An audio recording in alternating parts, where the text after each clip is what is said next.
మీరు కూడా ఈ తాంత్రిక శాస్త్రంలో వశీకరణలు కావచ్చు, వాళ్ళకి ఆ సమస్యలు, ఈ సమస్యలు వస్తే, ఇంకేదో సమస్యలు వస్తే పైసల కోసం హ్మ్. ఇంకేమన్నా చేసి ఎటువంటి డబ్బులిచ్చినా హ్మ్. కొన్ని పనులు మేము చెయ్యం. ఎందుకు అనంటే తంత్రం గూడా బ్రహ్మతంత్రం, క్షుద్రతంత్రం 2 ఉన్నాయి. మేము పాటించేది బ్రహ్మతంత్రం. Okay. We never do wrong to people.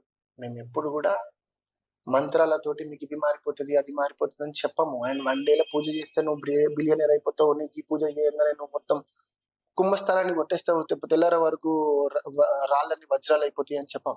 హ్మ్. Very clear. దానికొక పద్ధతి ఉంటది. దానికొక నిష్ట ఉంటది. When you follow the Nishtha, when you follow the భక్తి, దెన్ యూ కెన్ రీచ్ మోక్షం. ఇప్పుడు ఒకవేళ మీ దగ్గరకు ఒక సమస్యతోటి వచ్చారండి. సో, అది జెన్యూన్ సమస్య అనుకుందాం. ఎన్ని రోజుల్లో అంటే సాల్వ్ చేస్తారు? ఇట్ డిపెండ్స్ అండి. ఆ సమస్యను బట్టి, ఆ వ్యక్తి ఏం చేస్తున్నాడు, ధర్మం అధర్మం అని చెక్ చేసిన తర్వాత ఆ వ్యక్తితో ఇప్పుడు నేను ₹1,00,00,000 ఇస్తా, నాకు పెద్ద సమస్య ఉంది. ₹1,00,00,000 స్పాట్‌లో ఇచ్చేస్తా, నాకు చేసేయండి ఒక 2 డేస్ లాంటివి చేస్తారా? చేయలేమండి. మీరు ₹1,00,00,000 కాదు 10 కోట్లు ఇచ్చినా చేయలేము. ₹1,00,00,000 10 కోట్లు ఇచ్చినా చేయలేము. ఎందుకంటే 1 డేలా పూజ అయిపోతది. నేను 1 డేలా నేను కుంభస్థలాన్ని కొట్టేసి రేపు పొద్దున వరకు నా సమస్య తీరుతది అనంటే నేను దేవుడినైతా. తాంత్రికుని కాదు. ఓకే. రోహిత్ నందనాథ్ గారు పైసలు ₹1,00,00,000 వస్తుందంటే ₹1,00,00,000 ఎవడన్నా వదులుకుంటాడా? మీరు తీసుకోండి. జోకులు చేస్తున్నారు కాకపోతే. Okay fine. నా దగ్గరకొచ్చే వాళ్ళు ఎవరినైనా అడగండి. ఇంతకుముందు చాలా మంది వచ్చిండ్రు.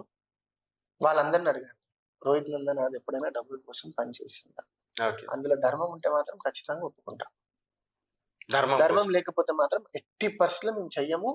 ఫస్ట్ బంద్ చేయండి అమ్మా, ఇవన్నీ చేయకండి అని మేమే చెప్తాం. సో, ఇప్పుడు ఇదంతా మనము ఎన్ని వేషాలేసినా, ఎన్ని విద్యలు చేసినా కూటి కోసమే అని చెప్పేసి ఒక సామెత ఉంది.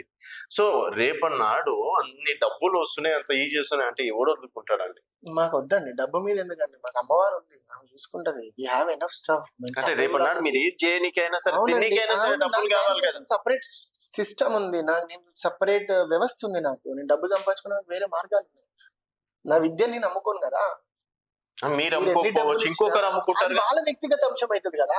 మీరు నా గురించి అడుగుతున్నప్పుడు నేను నా గురించి మాత్రమే ఆన్సర్ వేరే వాళ్ళు ఎవరు అమ్ముకుంటారంటే it's not none of my business. 10 కోట్లు ఇచ్చిన ఏదో ఒక నెంబర్కి అయితే పడిపోతాను ఏ మనిషి. నెంబర్కైనా కూడా అది ధర్మం ఉంటే ఖచ్చితంగా పడిపోతాం. అది ధర్మంగా ఈ పని చెయ్యాలి అని అనుకుంటే మాత్రం చేస్తాం. లేదు అది ధర్మం లేదు. They have to face. And కర్మ మేము తీసుకోము ఎప్పుడు. ఓకే. మేము కర్మ సిద్ధాంతాన్ని బాగా నమ్ముతాము. జీవుడే దేవుడు అని భావిస్తాం కాబట్టి ఎట్టి పరిస్థితిలో వాళ్ళ కర్మను మేము మొయ్యాలనుకోము. ఇప్పుడు పూజ చేయడము అని అంటే వాళ్ళ కర్మను మేము మోసినట్టే. మేము సాధన మార్గంలో మీ పూజా విధానం ఏ విధంగా ఉంటదంటే, అంటే అఘోరి పూజా విధానానికి అఘోరి ఏ సాంప్రదాయం తాంత్రిక పూజ విధానానికి ఏ సాంప్రదాయం 3 చేసేసి మోక్షం కోసం ఎప్పుడైతే మేము సాధన చేస్తామో ఖచ్చితంగా 3 రకాల సాధన చేయాల్సి వస్తుంది. ఓకే. శివ సాధన, శ్మశాన సాధన. మేము ఈ శివ సాధన, శ్మశాన సాధన ఆచరిస్తాం. ఓకే. అండ్ శ్మశాన అఘోరి దీక్షలైనా కానీ మా దాంట్లో ఈ తాంత్రిక వీటికి 3 రిలేటివ్ ఉంటాయి. ఎవరికైనా కానీ ఇవి 3 అయితే రిలేటివ్ ఉంటాయి. సో ప్రాబ్లం ని సమస్యని బట్టి శ్మశానాల్లో చేస్తారు. ఎక్కువ మేము సాధన చేయడానికి ఇష్టపడతాం, పూజ చేయడానికి ఇష్టపడతాం. ఓకే. ధ్యానం సాధన చేయడానికి మాత్రమే ఇష్టపడతాం. అట్లా చేస్తే డబ్బులు రావు కదా? డబ్బులు మాకు చెప్పిన కదండి, నాకు వేరే సోర్స్ ఉంది డబ్బులు వచ్చేసి. We have enough source too. Okay. So మీకు జస్ట్ మీరు ఒక ఫ్యాషన్ తోటి నేర్చుకున్నాను. ఇది చాలా సార్లు చెప్పాను మీకు, అని మళ్ళీ చెప్తున్నాను. నేను ఒక ఫ్యాషన్ తో మాత్రమే నేర్చుకున్నాను. ఒక బీటెక్ చేసిండ్రు, తర్వాత ఐటీ కంపెనీలో జాబ్ చేసిండ్రు, అవన్నీ వదులుకొని ఇష్టం, ప్రేమ, నాకు అమ్మవారంటే ఇష్టం. దాని బదులు రెగ్యులర్ గా గుడికి వెళ్ళేసి ముక్కేసి చేసుకోవచ్చు కదా, దానికి ఇదే మార్గం ఎందుకు ఎంచుకున్నారు? అయితే నేను చూసినాను, అంటే కొన్ని సంవత్సరాల కంచి మా అమ్మను, మా ఇంటి పక్క వాళ్ళను చాలా మందిని చూసినాను. ఈ వేదిక పూజలు చేసి డైలీ పొద్దున ఉపవాసం నుండి వ్రతాలు చేసి మాలలు వేసుకొని ఇప్పటికి కూడా ఏడుస్తూనే ఉంటారు.